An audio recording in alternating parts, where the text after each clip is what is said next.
Kapila Muni is accepted as an incarnation of the Supreme Personality of Godhead, Krishna. Here the word Adya means the origin of all living entities, and Pumsam Ishvara means the Lord, Ishvara of living entities, Ishvara Parama Krishna. Kapila Muni is the direct expansion of Krishna, who is the sun of spiritual knowledge. As the sun dissipates the darkness of the universe, so when the light of the Supreme Personality of Godhead comes down, it at once dissipates the darkness of Maya. We have our eyes, but without the light of the sun, our eyes are of no value.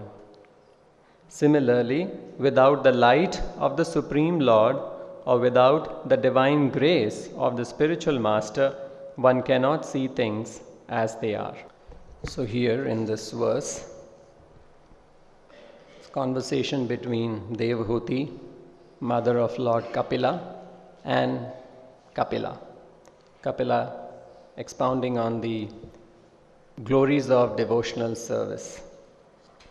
So this chapter begins with Devahuti requesting his son Lord Kapila to tell her, give her the knowledge of devotional service. In the last few verses she said how she's feeling very disturbed, very sick in this material world because the senses are continuously disturbing her, and she says that she has fallen into the abyss, mire of ignorance, and she further says that your lordship, Kapila, his son, who is the Supreme Personality of Godhead, she says, you are the only means of getting out of this darkness of ignorance, and you are my transcendental eyes. By your mercy, I have attained after many, many births.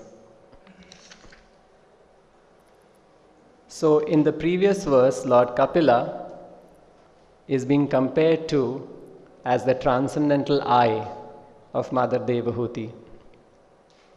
You cannot see spiritual knowledge, you cannot see the Lord, you cannot get the clear vision of Krishna consciousness without having a transcendental eye. With this material eyes we cannot see. So you need the transcendental eye. So that is what Lord Kapila was compared in the previous verse, and in this verse Mother Devahuti is again making yet another beautiful comparison to Lord Kapila. So this verse it says, Ya Adyo Bhagavan Pumsam. She says, Ya, you, my Supreme Lord, Adya, you are the origin, Adya Pumsam.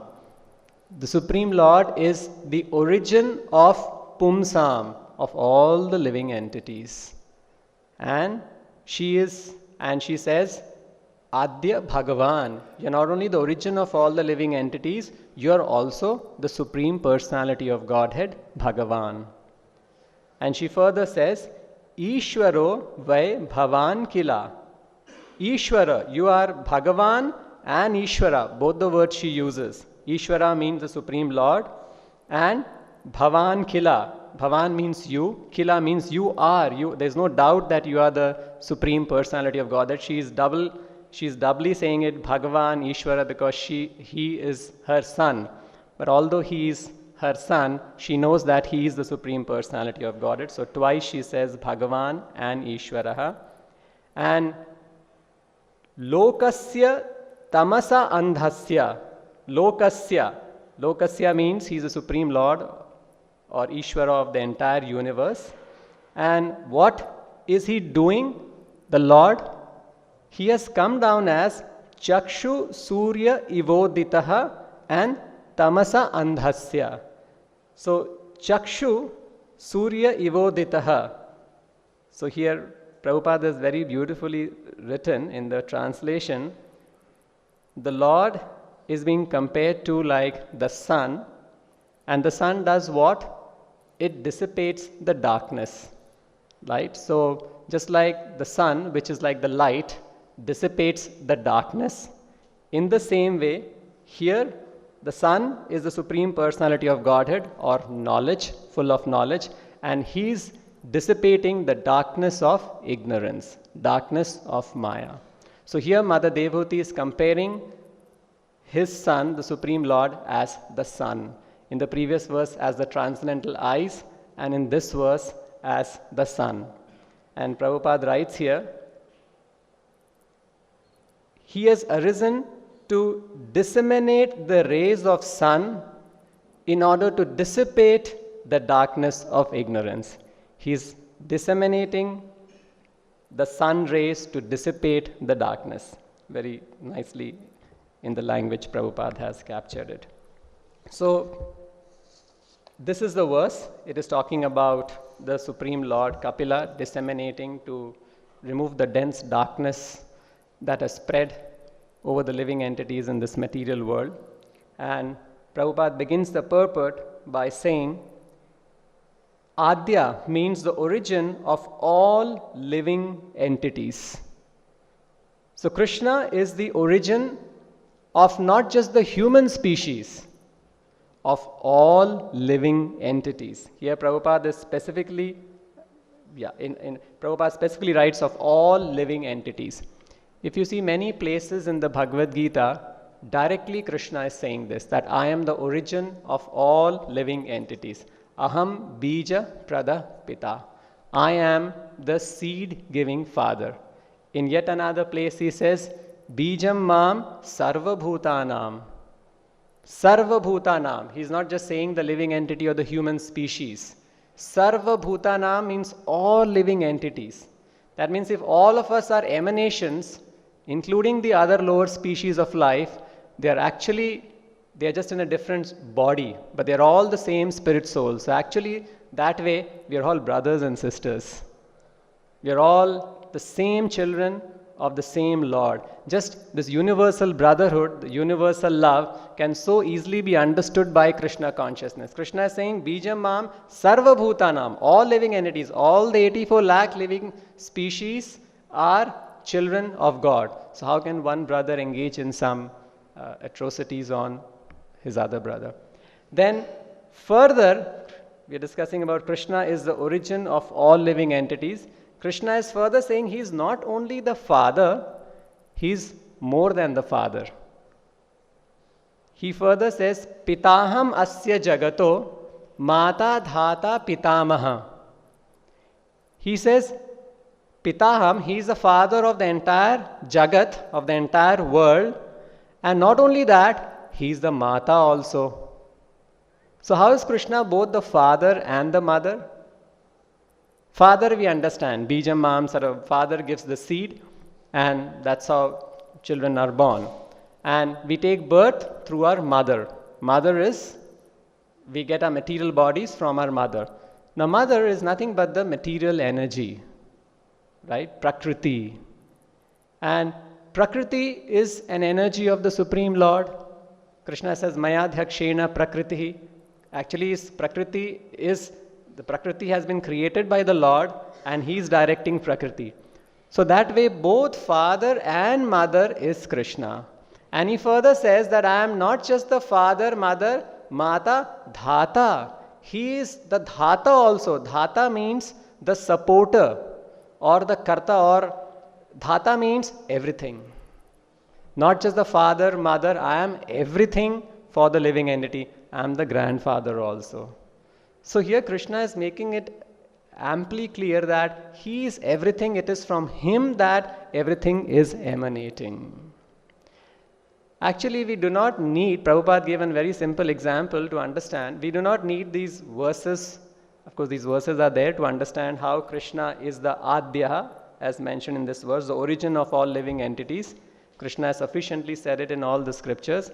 Just by simple common sense also we can understand that God is the origin of all living entity. Just like we have all come from our parents, right? We are a product of our parents. So that is the immediate cause. How have our parents come? Our parents have come due to their parents. How have their parents come? Their parents have come due to their parents. And like that, if you go on and on and on, somewhere this has to stop. It cannot go on infinitely. right? So the place where it stops is the Supreme Lord Krishna. So Krishna is the origin of all the living entities. So here it is said Krishna is like the sun, and he's disseminating the rays of the sun to dissipate the darkness of ignorance.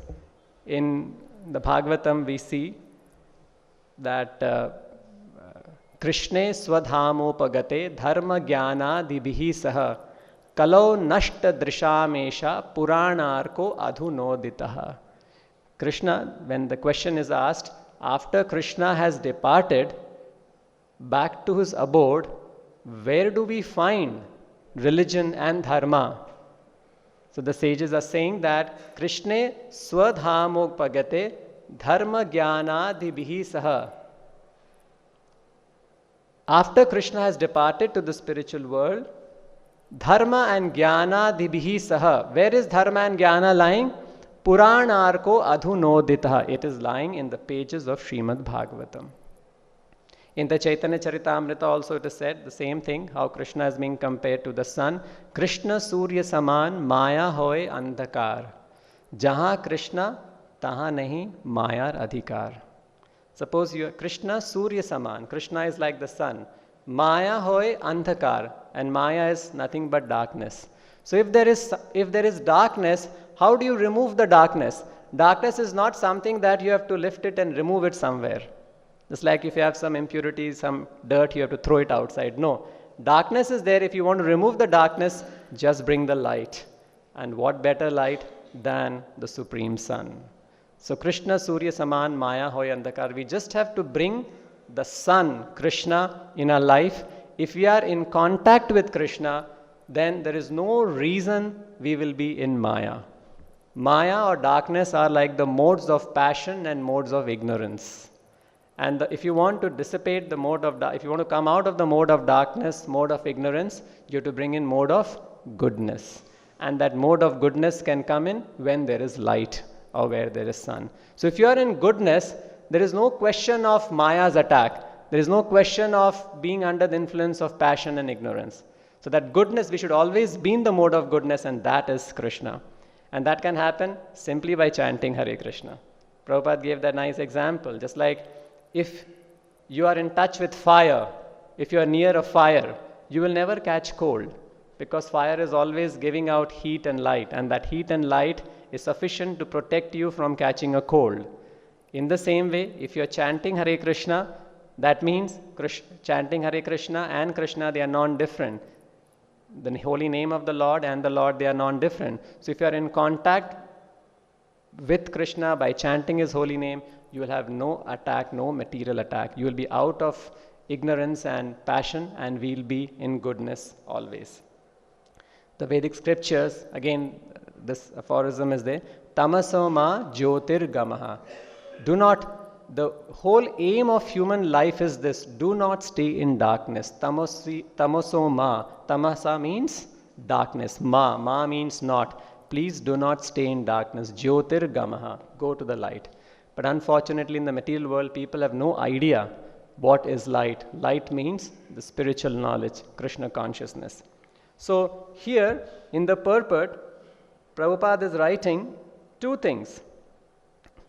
Without the light of the Supreme Lord, or without the divine grace of the spiritual master, one cannot see things as they are. So we need the light of the Lord and the grace of the spiritual master. So who will show us the light? Guru and Krishna.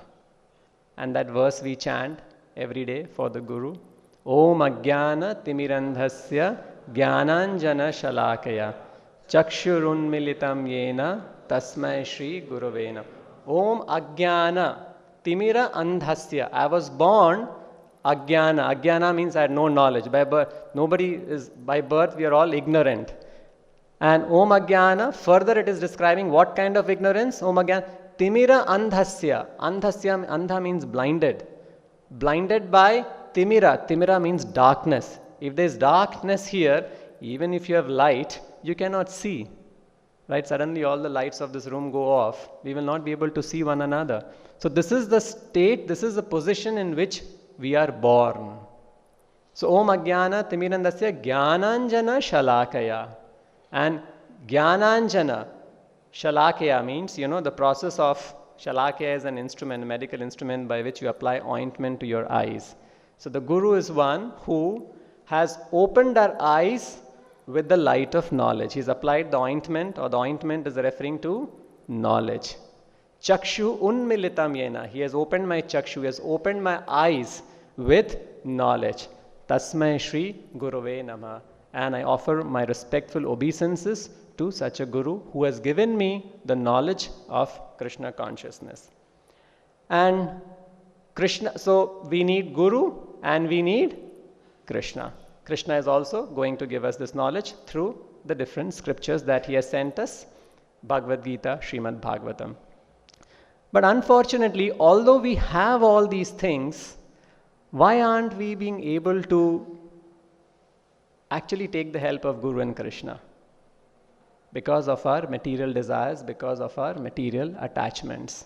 And that is why we have, it is said in the scripture, we have become Bahirmukha. Krishna Bahirmukha Jeev Bhoga Vancha Kare Nikatastha Maya Tare Japatiya Dhare. The Lord is there, Guru is there, but we have become Bahirmukha, means we are not willing, because Krishna has given us this independence. He has said, okay, I have given you everything, but I have given you the freedom also to select me or to select anyone you want. So we have decided to somehow not take to Krishna consciousness seriously, or not take to Krishna consciousness, and that is why scriptures describe us as living entities. We have become Bahirmukha. And what happens when we become Bahirmukha? Krishna Bahirmukha Jeev Bhoga Vancha Kare. We are enjoying these material pleasures. Nikatastha Maya Tare Japatiya Dhare. Maya has captured us very tightly. Now when Maya captures us very tightly, we have all become bound by Maya, right? So somebody has to free us. Somebody has to unbound us. And only a person who is not bound can free us, and that is the spiritual master and the scriptures. There's another verse which talks about, in Chaitanya Charitamrita says, that when we have become Bahirmukha, Maya has captured us. But Krishna is so merciful that seeing our pathetic state of becoming Bahirmukha, Krishna has made some arrangements for this Bahirmukha Jeev to turn his Bahirmukha means turned away our face from Krishna. Krishna has made some arrangements by which we can turn our face again towards Krishna. And what is that? Anadi Bahirmukha Jeev. We have become Bahirmukha since a very long time. Anadi Bahirmukha Jeev. Krishna Bhuli Gela. We have forgotten Krishna from a very, very long time. Krishna Bhuli Gela. Ateva Krishna Veda Purana Kaila. And that is why Ateva Krishna Veda Purana Kaila. Means that is why Krishna has given us this Vedas and Puranas. So if we take Vedas and Puranas are nothing but like the sun. Krishne Swadhamo Gate Dharma Kalo Nashta Drishamesha Purana Arko Adhunodita. So the arrangement, Krishna has made such a wonderful arrangement that I have given you the spiritual masters instructions are there. I have given you the Veda Purana, I have given you Bhagavad Gita, I have given you Bhagavatam. So many arrangements Krishna has made. We simply have to accept it, we have to take it. And then spiritual life becomes very, very easy. So spiritual life is both simultaneously easy and difficult. It is difficult if we do not take to the process, and it is very easy if we simply take to the simple process that is mentioned. And that simple process is, there are many, many simple processes. The first simple process is following the instructions of the spiritual master, following the instructions of the Supreme Personality of Godhead. To get Guru and Krishna is not so easy. Ei Brahmanda Brahmite Kono Bhagyavan Jeev Guru Krishna Kripa Paye Bhakti Lata Beej.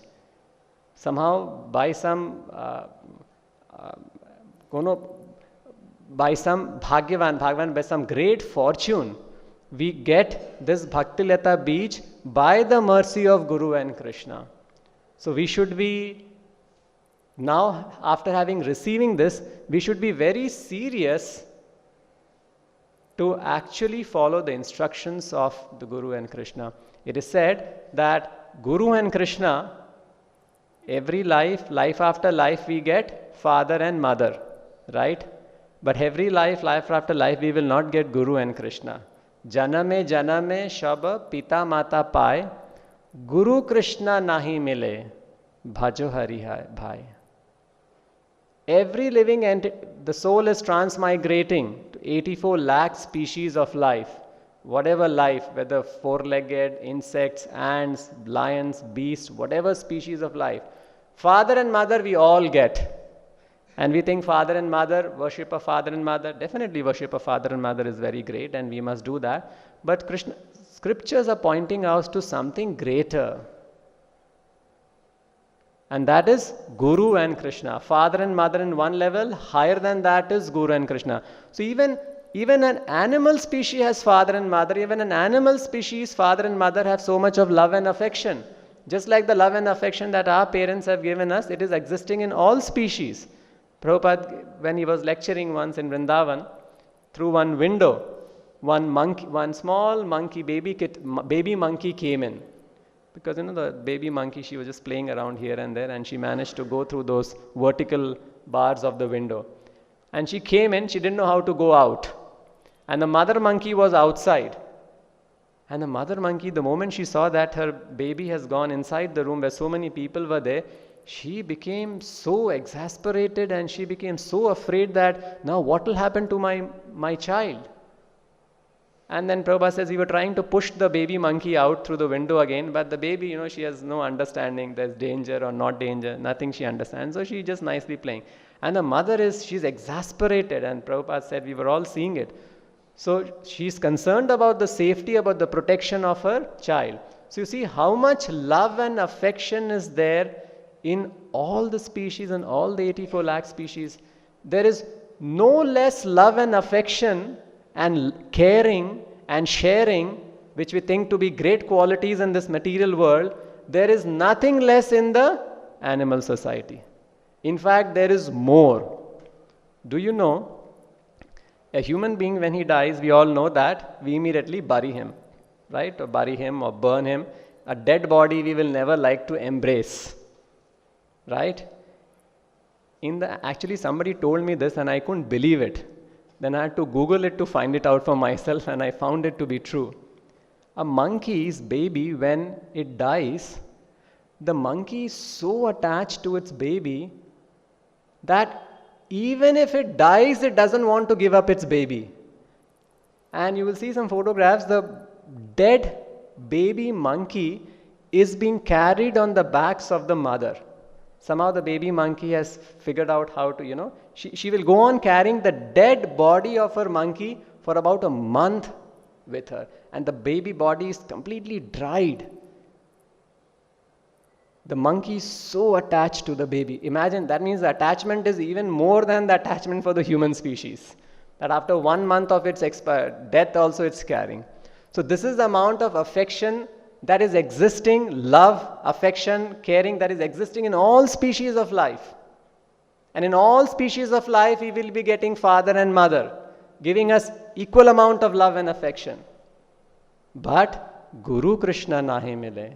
We will not get Guru and Krishna. And if you want to get over the cycle of transmigration, birth, death, old age, disease, 84 lakh species of life, if you want to escape the cycle, then you need the help of Guru and Krishna. That is why janame shab pita mata pai, Guru Krishna nahi mile, bhajo hari bhai. And that is why we must take to the shelter of Guru and Krishna and worship them. Here Prabhupada is saying, it is not very difficult to obtain father and mother. It is natural. The difficulty is to obtain a bona fide spiritual master and Krishna.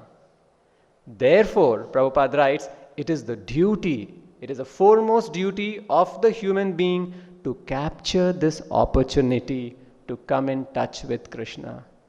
He says, you have been given a wonderful opportunity. We have been blessed with a bona fide guru and spiritual master. Now, do not miss this opportunity. We must capture that opportunity. An opportunity exists. Actually, this opportunity is existing for everyone in this material world, isn't it? But who is taking it? Hardly anyone. So we should be very intelligent to capture this opportunity. An opportunity, you have to capture it. So we have got this chance in life, how to get Krishna, how to get Guru. We have got this intelligence. Somehow this intelligence has come in us, again by the mercy of Guru and Krishna. We should not miss this point. We should not miss this opportunity. We must capture it immediately. So here, this is what Mother Devahuti is saying, that please enlighten us with your knowledge, with the knowledge of Krishna consciousness. And here it is said that the Supreme Lord is being compared to as the sun, and the Supreme Lord came 5,000 years back as Krishna, the Supreme Personality of Godhead. This Kapila, this pastime that is happening is in Satya Yuga. This particular story, Kardama Muni, Devahuti and Lord Kapila appearing. And after that, so many incarnations have come through, all being described as the sun, because they're giving us knowledge. And the very recent incarnation, that is Lord Chaitanya Mahaprabhu, and Nityananda Prabhu, in the Chaitanya Charitamrita, it is very nicely described. Vande Shri Krishna Chaitanya Nityananda Sahoditau Gauda Deshe Pushpavantau Chitro Shandau Tamonudau. Chaitanya Mahaprabhu and Nityananda Prabhu, they are described as sun. If you see, of course, sun means knowledge, and this knowledge is available everywhere, all the time. But if you just make a material comparison, sun is there in the daytime. In the night time, what dissipates the darkness? Moon. So, Lord Chaitanya and Lord Nityananda are described as the sun and moon respectively. And they have also arisen at the horizon of Gauda Desha. In Bengal they came 500 years back. But there are two wonderful things pointed out about their appearance. The first wonderful thing is, it is said, Chitro Shandau Tamonudau. They both, generally, when the sun is there, the moon is not there. When the moon is there, the sun is not there. But Lord Chaitanya and Lord Nityananda Prabhu, they are the sun and the moon who have arisen simultaneously. And they are present always. Not only 500 years back when they came, they were present. Even now they are present, actually, by the teachings, by their instructions. And the sun, that's the first wonderful thing. They have arisen simultaneously. The second wonderful thing is that